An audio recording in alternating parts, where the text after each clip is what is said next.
right, ladies and gentlemen, welcome back to the channel. Today, we have a Houston Rockets recap video for you guys.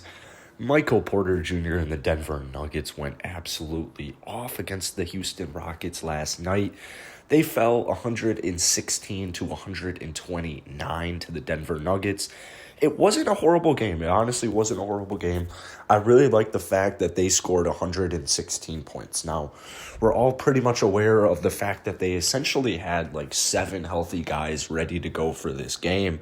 So I think no one was expecting a win. No one was expecting anything like that, but considering that the Rockets don't have a game until Tuesday, you knew a lot of these guys were going to get just an insane amount of minutes because they only had 7 players ready to go. And honestly, they did an incredible job. Like, they seriously did an incredible job. There was no give up. They had another comeback, a little fourth quarter comeback, and it was beautiful. So, just to kind of give you guys a little bit of a background, if you didn't watch the game, here was the starting lineup. It was Armoni Brooks, Jae'Sean Tate, KJ, DJ Wilson, and Kelly Olynyk.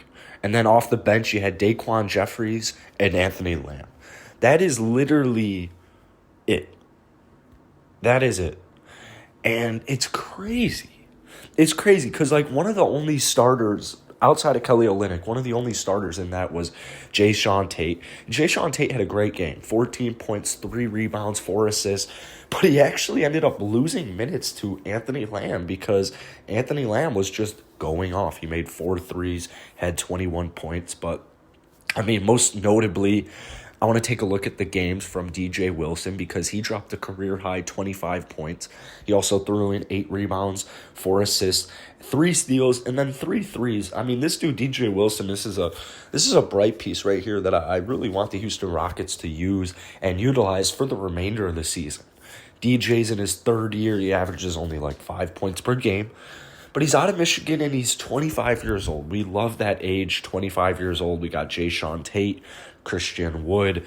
There are just a whole bunch of 25-year-olds on this team. So I really want DJ to get a little bit more run moving forward. But he had a great game, career high, 25 points. Just absolutely great to watch because, I mean, this is a good team still. Right, this Nuggets team is still pretty solid. Their starting lineup last night was Facu, PJ Dozier, who stepped up in a huge way, Nikola Jokic, who actually didn't do too much damage against us, Aaron Gordon, who, almost practically did nothing, but Michael Porter Jr., he dropped a career-high 39 points, 8 3-pointers. Now, he's on my fantasy team, and I wanted the Rockets to lose. So that was just probably absolutely perfect. But Kelly Olynyk, 2 rebounds shy from his first career triple-double, 21 points, 8 rebounds, 11 assists. He had a good game too, man. Everyone had a good game. Armoni got his first NBA start. He played 42 minutes. He had 12 points. He hasn't been able to find his shot, honestly, maybe since like the first game of the season, but I know they'll start falling soon, and I really just want to keep Armoni for the rest of the season. Like, I know that sounds straightforward, but I want him to get consistent minutes for the rest of the season. How's that sound? And it's his first year he's out of Houston. He's averaging about 8 points, 4 rebounds right now. In the few games he's played for the Houston Rockets. So last night it was kind of cool to see him get involved in ways outside of scoring the 3-point shot. Like, it was just cool. He only took 1 shot outside of 3. He took 11 threes last night, but 5 assists. It was cool to just kind of see him facilitate. And then obviously KJ, man. KJ was a huge bright spot on our team last night. The potential for KJ, he's also a rookie. The potential is there for him, and a lot of Rockets fans love this dude. He blocks almost everybody in the NBA, by the way. Didn't have a block last night, but he did have 3 steals.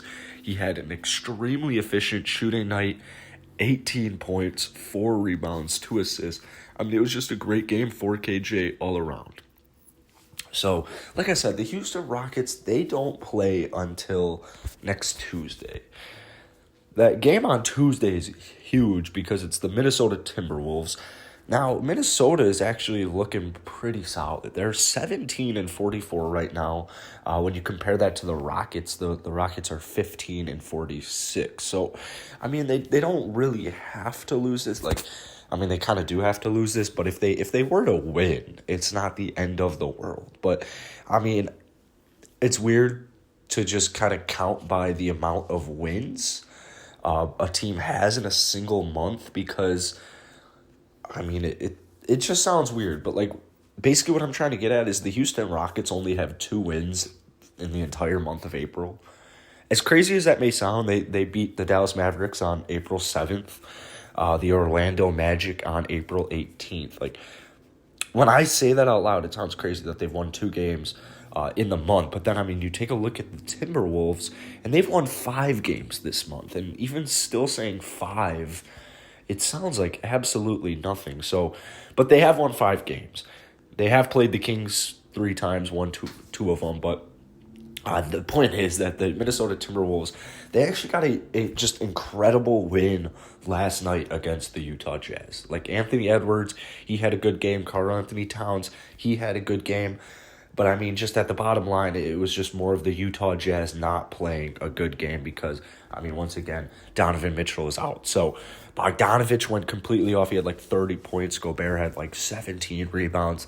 Connolly did as much as he could, or he tried as much as he could, but just couldn't get the job done. So pretty much the point of the matter is the Minnesota Timberwolves, they're a little bit better than the Houston Rockets. And the good news is that they are winning games. They've won 3 of their last 5, beating decent teams like the Miami Heat, Sacramento Kings, and Utah Jazz. Now, they play the Utah Jazz on Monday. They play the Warriors on Thursday. They don't have an easy schedule by any means. Like, they literally do not. But they do have some games in there where hopefully they do win. Like the Orlando Magic, the Detroit Pistons, games like that, because the Houston Rockets, they like straight up do not have any games like that for the remainder of the season. Maybe Atlanta.